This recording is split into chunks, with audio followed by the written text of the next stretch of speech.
agenda intelligence gathering can we just get the government? We have a very big budget, at least for security this year. It's a regular thing, it's a regular ritual. We keep appropriating huge amount of money for security. And again, nothing gets done practically. If we are now talking about subscription or tracking device. So like you said, in short term, can we get the government to look into this, pay for the subscription, get more efficient tracking devices, and help with intelligence gathering of our security operations, so that we are not just always blaming them that they are not doing their job. It has bad that they can't even buy their own uniform, that they won't buy their own uniform, they are paid poorly, the remuneration is so poor, and now for them to function effectively against these criminals, we can't even give them the adequate equipment. So we can only tell the government. But ultimately, Sandra, after tracking device or no tracking device, I think that whether we like it or not, we have to look at more sustainable means of securing ourselves. And I think we got into the point where we have to talk about decentralizing the policing structure of this country. All right, finally, I'd just like to ask, I also have here the fact that 𝗪𝗫 𝗫𝗽, that is the police spokesperson, saying that there are some private companies that are into tracking, and so they can contact and relate with them too, and then the results are sent to the police for further action, and while the police will work hard to get the equipment in their own area command. So what do you think of that? Doing contingency plan or plan B, I don't know I don't know if that's yes. Yeah, it's not a bad idea to have some private outfit supporting with this kind of service. Sometimes even in advanced societies, you have specialized private organizations doing special duties, and of course working effectively with security operatives. You understand what I'm saying? So, but again, you have to pay for that service. It's not going to come free, Sandra. I'm not going to have to pay these private organizations who are able to afford with these services. So you still have to pay. There still have to be some commitment financially if you want to do these things properly. If you understand what I'm saying. But at the end of the day, too, I think that, look, we keep talking about getting ahead of the criminals. We keep talking about getting ahead of the criminals. Recently I was having a conversation with Joseph for lunch, and he was saying that, look, there are concerns too amongst our security operatives and some well-meaning Nigerians that it's like our security structure is just reactionary. We react. So what happens is that when the criminals do something, we structure our security arrangement to what the criminals are doing. So what it means is that the criminals are ahead of our security operatives, whereas we are supposed to be ahead of them. So before they do something, we are already ahead of them in terms of intelligence gathering, in terms of technology. But what we do is that the criminals will now do something, and then we react to the criminals, and then we structure our own security to now want to catch up with what the criminals are doing. No, the criminals will be finding it difficult to catch up with the Nigerian security arrangement, and that will require serious commitment, funding, and dedication to bring solving this problem. Not just saying it's true to talk, really, but getting things done is where the hard work comes in. All right. The story is on pages 2, 3, 4, and 5 of the Punch newspaper. That's as regards reports, a collation of reports as regards the kidnapping epidemic. You can get all of the details in there. All right, moving on now. We also have here 40 trillion naira local government allocations diverted by governors, and that is coming from 𝗪𝗏. That's Socio-Economic Rights and Accountability Project, are the ones bringing that to the fore. And what the story is giving us here this morning, that's on page 7. Yes. So 𝗪𝗏 has alleged that governors of Nigeria's 36 states and ministers of the 𝗵𝐶 Abuja have diverted 40 trillion naira meant for local governments since 1999. I know this is not new.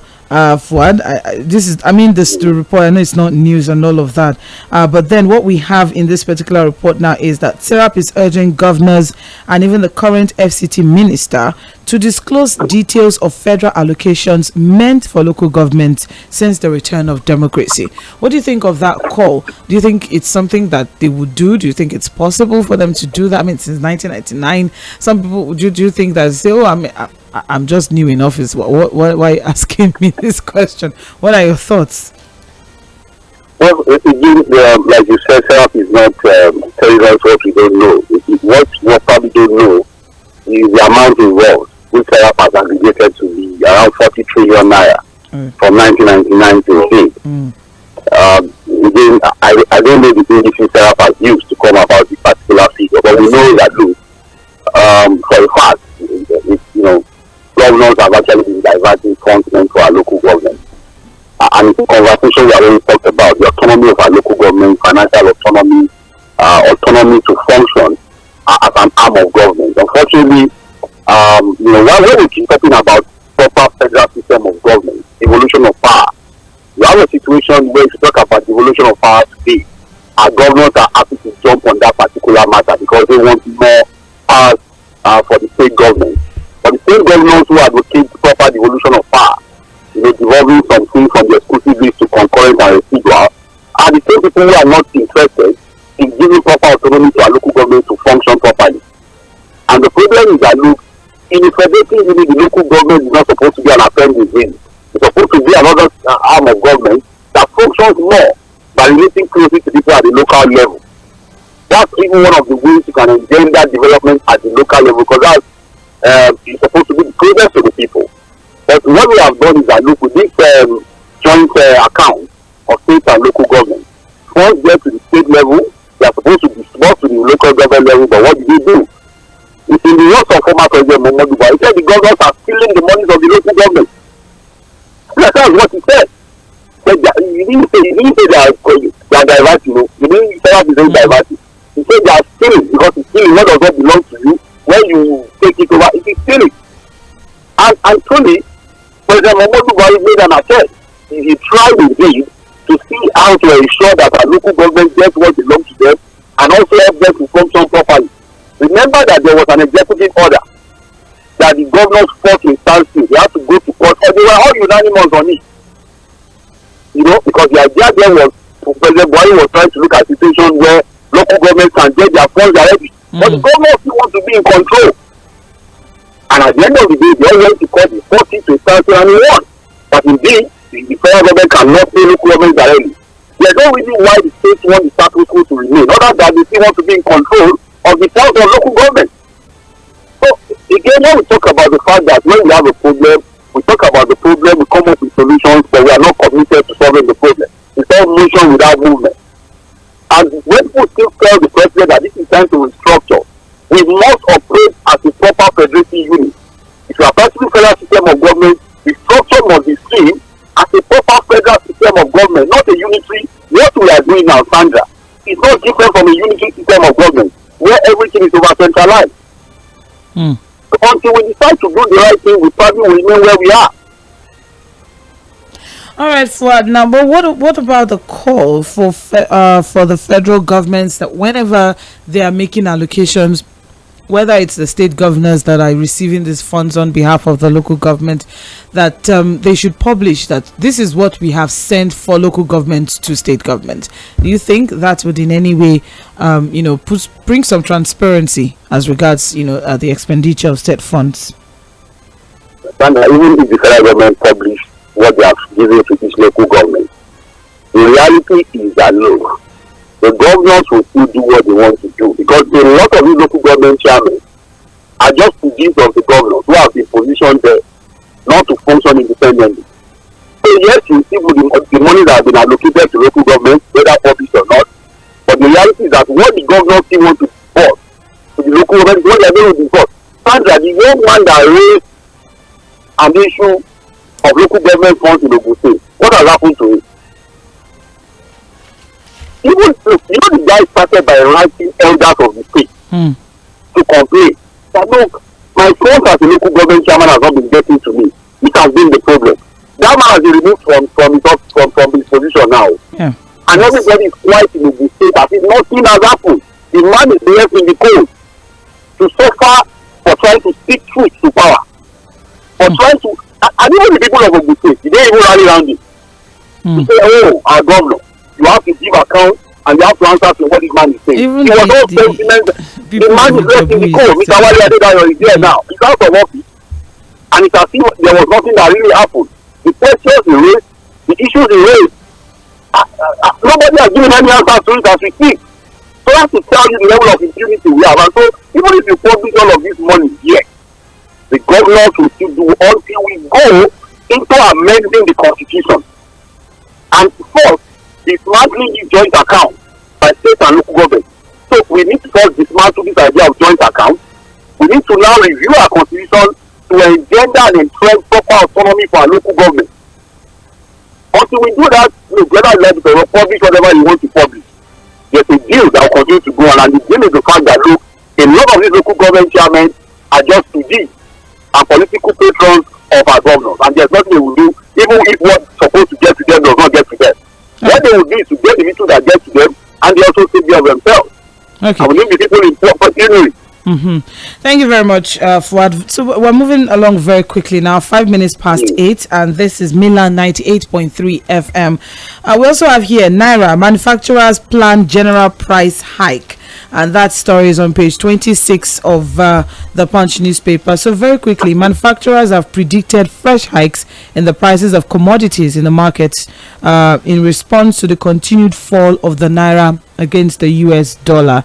As of Friday, the Naira plunged to about 1,420 Naira to a dollar. That's at the parallel window of the foreign exchange market. So the president of Manufacturers Association of Nigeria said that the Naira, which is now at over 1,400 for 2 days, would lead to price hikes in the economy, saying, and I quote, "It is not possible to remain profitable with this exchange rate. The first challenge is to break even.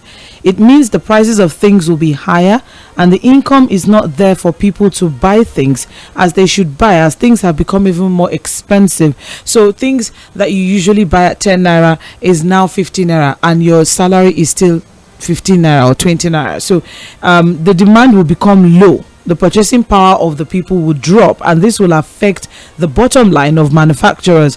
So the break-even point is very critical. So what businesses will do now is to ensure that they break even at this time, and it's very challenging.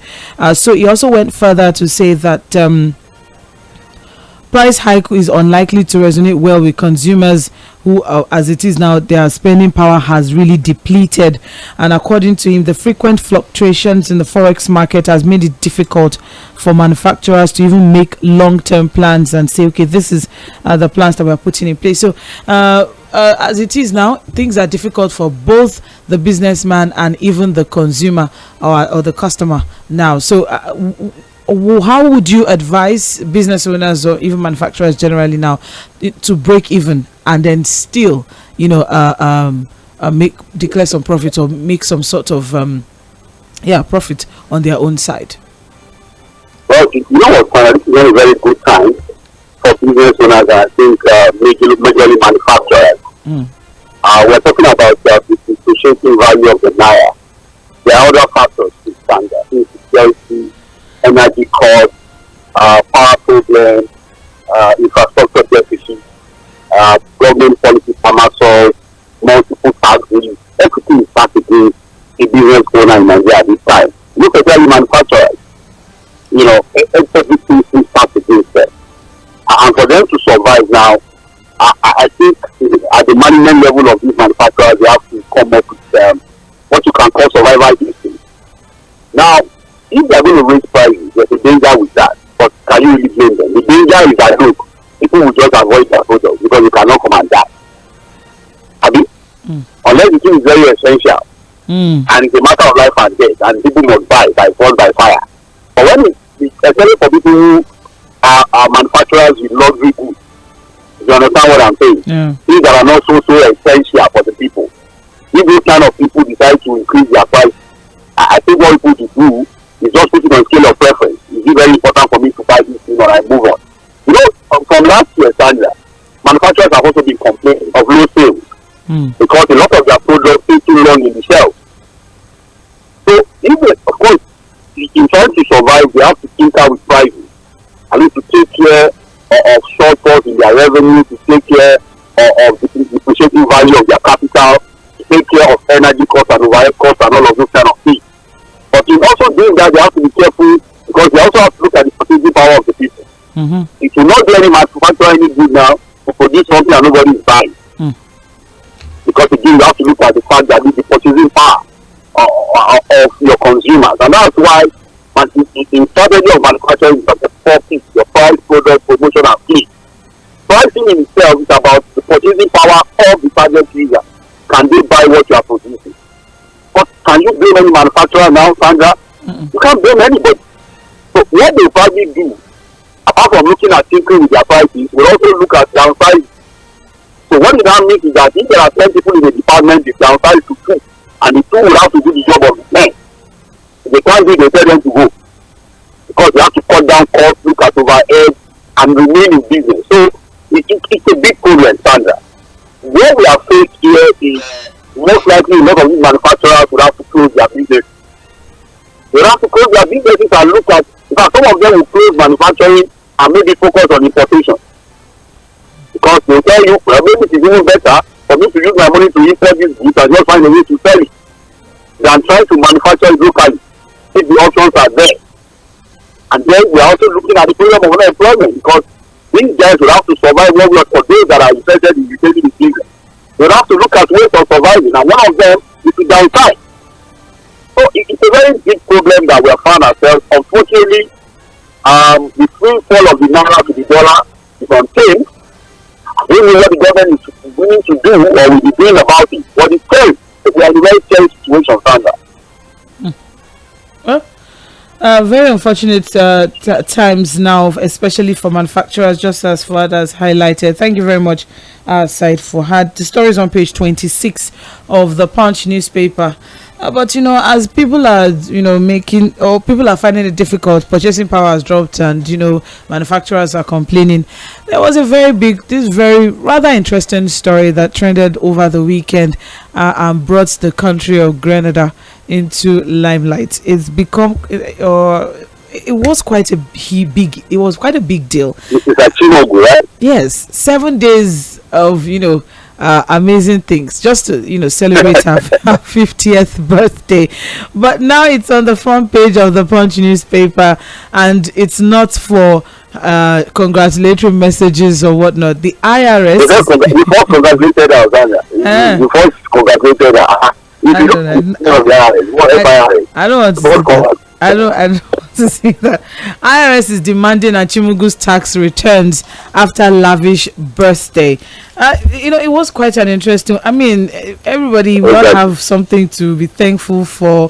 50th birthday. It's a landmark. It's a milestone actually. Yes, for you to celebrate. The governor of Lagos State was even in one of the, events. He said he didn't go there primarily for that. I went to some government function after 5. Was he there or not? Was he there or not?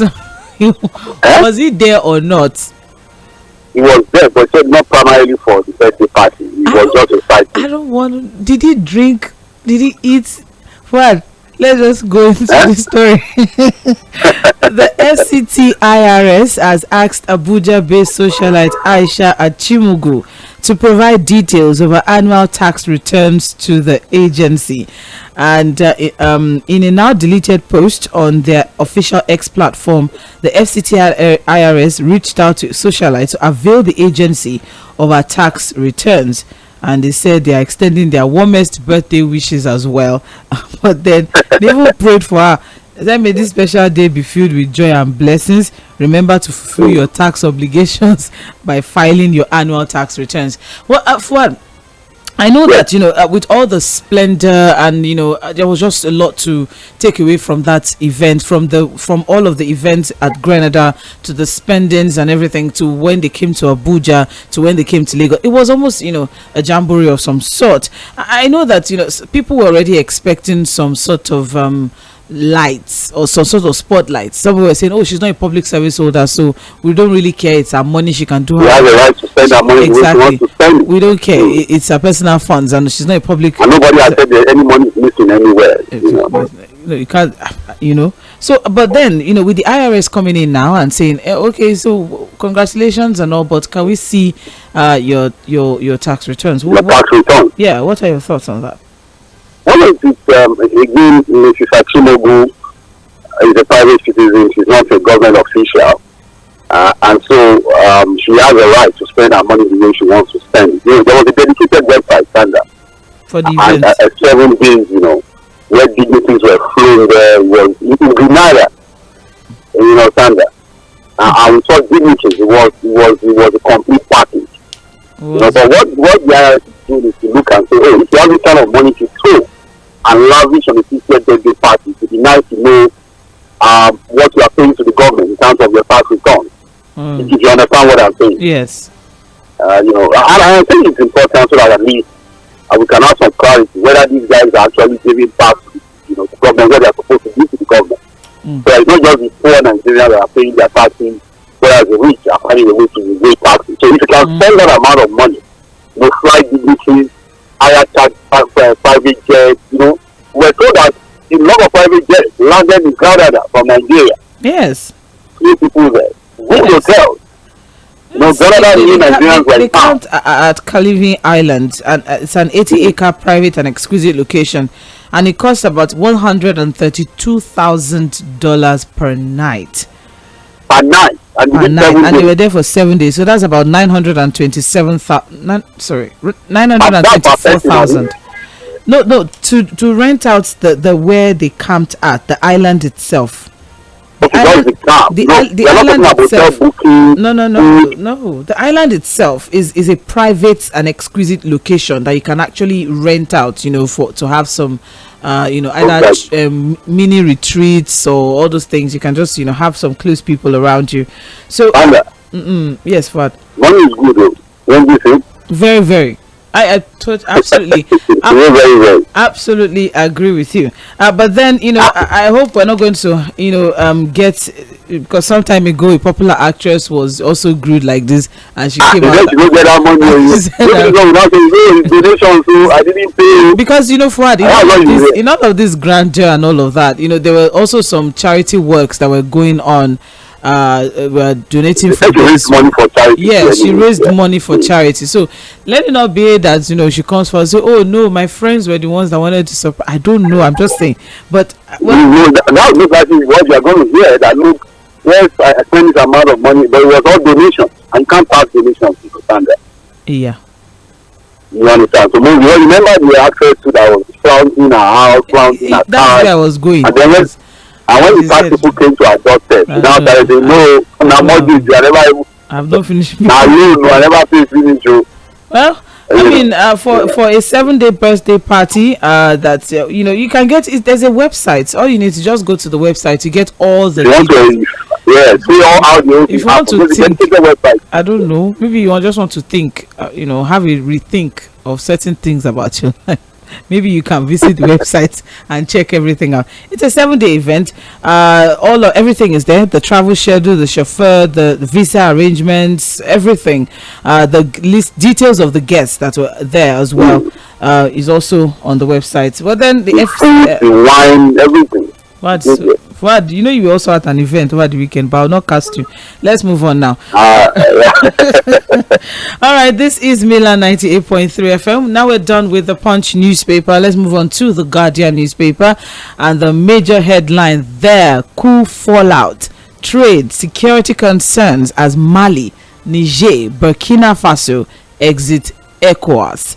And that story is on page 6 of the Guardian. So I'm going to be running this story alongside what we have on the front page of the Punch, because the ECOWAS response in the Punch and then the full story is on the Guardian. So what we have is that ECOWAS is saying that Mali, Burkina Faso, Niger is yet to exit formally. Apparently there's a process even if you want to leave the union or the association. But then let's see what we have on page 6 of the Guardian newspaper. There are riders here. So the West African Regional Bloc, ECOWAS, for the first time since its existence, witnessed an abrupt pullout of 3 countries at the same time as Mali, Burkina Faso and Niger announced their exit yesterday. Let's not forget so very quickly that these 3 countries are currently being run by the Khaki boys. So that's also a factor that we also need to put into play. These countries did so on the grounds that after 49 years, the bloc no longer pursues the interest of its people, but is influenced by foreign powers. They also criticize ECOWAS over the sanctions imposed on them as part of efforts to reverse the coup in their countries. And they have a joint statement that reads, and I'm quoting, "After 49 years of existence, the valiant people of Burkina Faso, Burkina, Mali and Niger note with much regret, bitterness and great disappointment that their organization has moved away from the ideals of its founding fathers and Pan-Africanism. Furthermore, ECOWAS, under the influence of foreign powers betraying its founding principles, has become a threat to its member states and its populations whose happiness it is supposed to ensure." It's a very long read, but before we just move on, I'm sure later on, probably on Midweek Politics or in Situation Room, I'm sure there's going to be further conversations on this. But Fuad, just very quickly, Mali, Niger and Burkina Faso are leaving ECOWAS.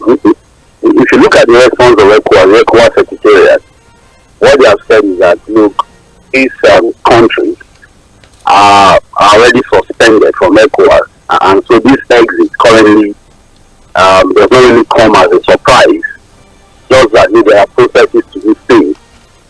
Now, these are three important countries that we like to what ECOWAS is supposed to stand for. That's the Economic Community of West African States, which is supposed to be an organization that sees to the economic prosperity of West African countries, amongst them Niger, Mali, and Burkina Faso. Now that these three countries are pulling out because they feel, they've been treated unfairly since the military coup in these countries, and that look, it's time for them to pull out. But you see, the reality is standard. A lot of these taxi boys don't even understand what governance is all about. We must say these are guys who, of course, as a result of the failure of democratic institutions in their countries, have been able to seize power, ride on the sentiments of the people and the failure of the government to give good governance to them. But when they are in power, from experience, you know that sometimes they don't even understand some of the things that they are supposed to do, to continue to give the goods to the people. People have said that, look, these three countries are deciding to pull out, to put pressure on ECOWAS to readmit them properly and relax the sanctions against them. Some others have said that, look, it's just an extension of the deal they have against their colonial power, France. And look, the alliances and working relationships with Russia in recent times is the reason why they think it does not even work in their interest to remain as part of ECOWAS. Whether we like it or not, there are three things that will come out of this. One, they are going to be seriously security concerns. These three countries have been still standard since these military guys took over, have not been able to solve the problem of insurgency. Islamic extremists, jihadist extremists in their countries, they've not been able to do anything about it. In fact, the security in their countries are growing bigger. The Burkina Faso soldiers have been killed almost on a weekly basis. The same thing in Niger. So you have insurgents who they've not been able to tackle the problem of insecurity. It used to be France helping them out. Now that France has pulled out from this country, Russia has not been able to really help them. The Wagner group they have been using is not as organized as when you have France giving them all of the needed support. So what we could get, if we are not careful, is that we are going to have regional crisis in terms of insecurity. I'm also afraid that we could begin to see what we call counter-coup. Because when the pace of the coup gets to a particular point, within the same military structure, you have people who now start to organize additional different kinds of coup, counter-coup, and then you have a complete disruption in these three countries. I also fear that if we are not careful, civil war will break out in some of these countries. Because again, there are concerns about ethnic and tribal sentiments within this country that the military have not been able to address properly. And then the last one is economic disruption. Because again, what ECOWAS is supposed to do is to ensure economic prosperity in terms of trade and commerce among member nations. Now that, if you look at their size, if you look at their position, you understand that there can be free flow of trade and commerce within the West African sub-region if these countries don't cooperate with ECOWAS. So we are going to see serious disruption in trade and commerce within West Africa. And at the end of the day, it will not be anything good for any of these countries or the entirety of the West African sub-region. I think that West African leaders have to find a way to really guide the ship find a way to cooperate with them, relax some of these sanctions, and find a way to ease them out of power. But what about the role of the ECOWAS now, the leadership of ECOWAS? And excuse me, what about the role of the leadership in ECOWAS itself? What do you think at this time should be their next line of action? I think diplomacy, Sandra. The threats have to stop. I think for the sake of the people of these countries, we have to also look at relaxing some of the sanctions the ECOWAS have imposed on them. You know, for example, there's a complete blockade. The borders are being shut as we speak. Traders who are used to the Nigerian trade among some of the 7 states that borders Nigeria are complaining seriously about economic hardship in these places. So I think that we can look at the options of diplomacy, look at transition periods that ECOWAS can agree with these military guys. You know, we can't remain in power for life. Let us see your transition program, 1 year, 6 months, 2 years. Let's know that this is what we are working with. And then, of course, let them get back into ECOWAS so that we can begin to look at the options of proper diplomacy to resolving the problem. That's what I think. We look at diplomacy rather than threat. And do you also agree? Here we have some experts saying that this move by these 3 countries is just to pressurize ECOWAS to reduce sanctions on them. And if, you know, just as you have advised, some of these sanctions either lifted or reduced or worked on, do you think it would open up a table for them to sit down and have a proper conversation? Yes, I'm sure in the minds of these military leaders in this country, they want to, you know, be in a position to be able to negotiate with ECOWAS. I'm sure in their minds they know that, you know, pulling out of ECOWAS ultimately will not do them any good, you know, short term, long term. And so they are also willing to negotiate. That's why I said that I think the option we should be looking at, and I think the ECOWAS is that. Because again, the threats have not worked. These guys are still in power. And there can't be any military incursion into this country. That would be a very serious thing to now say you want to do. Even the previous of them to us, again, they've not been able to do anything about it. The military guys are still in power. President Bazoum is still under house arrest as we speak. And nobody has been able to do anything about it. So that's why I'm saying that, look, I think the leaders of ECOWAS can now begin to look at the options of diplomacy, where these guys are said to come up with clear timelines on when they want to hand over power and return their countries to a democratically elected government. I think that can work with standard. Diplomacy would always work in international politics.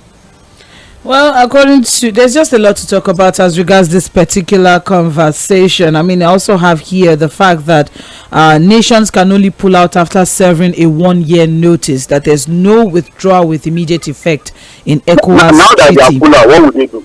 What would ECOWAS do? You go and force them back. It's one thing to say that you do one notice. If they say they are not part of ECOWAS, okay, what are you going to do to them? Despite these rules. I think we should just realize that, look, instead of all these, you know, rules and say 1-year notice or no one, these guys are saying they are not knowledge, no part of ECOWAS. Okay, what would you do to them now? These are even guys who don't understand all these stories you are talking about. These are military guys. That's what I'm saying, that ECOWAS has to forget all of these grandstanding threats and find a way to negotiate with them. Well, and there are some concerns as well as regards, you know, the silence of the chairman of ECOWAS and also president of the Federal Republic of Nigeria, President Bola Tinubu. There's not been any statement made. He has his own problem too. He has his own serious problem. Well, that's the list of his worries now is Nigeria and Burkina Faso. Yeah. Well, there's just a lot to talk about as regards this coup fallout. There's a lot: security concerns, trade concern, and all as Mali, Niger, Burkina Faso exit ECOWAS. The story is on page 6, and you can as well get it on page 8 of the Punch and page 6 of the Guardian newspaper. That's all. Let's just we have 2 minutes left, so let's run through what we have on the front page of Vanguard newspaper. And the major headline there is still as regards the pullout of ECOWAS of Burkina Faso, Mali and Niger. And we have riders here that says, we are ready for negotiated solution. ECOWAS Commission says Mali, Burkina Faso, Niger on suspension from ECOWAS, says presidency. It's a serious diplomatic meltdown. And that's coming from former vice president and presidential candidate of the PDP, 𝗪𝗪 Abubakar. Well, the story is on page 5 of Vanguard newspaper. We also have here, just above the masthead of Vanguard, corrupt governance responsible for insecurity and banditry in the north. And that's coming from yes, Vice President. Are you surprised, Sandra? I am. I'm not even going to trip over that. Yes, from 𝗪𝗪.